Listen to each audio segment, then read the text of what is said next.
Hey guys, welcome to Techies Guru. Today we'll be learning how to find archived chats on Telegram, and now let's dive right in.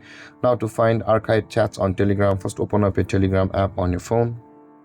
And normally after opening a Telegram app, guys, on the inbox section of the Telegram over here, your archive chats would be at the top of the screen. But if it's not, you have hidden your archive chats previously.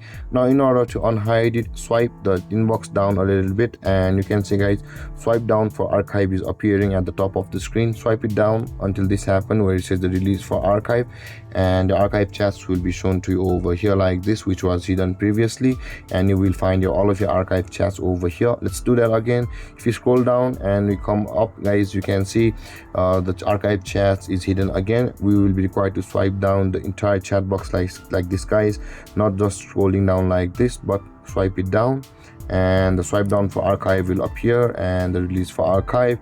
And this way, guys, you will be able to find your archive chats on Telegram. And there, guys, this is how to find your archive chats on Telegram. And if you have any confusions or questions regarding the topic, feel free to comment in the comment section below, and don't forget to like, subscribe, and hit that bell icon for more videos. Thank you for watching, guys. Peace.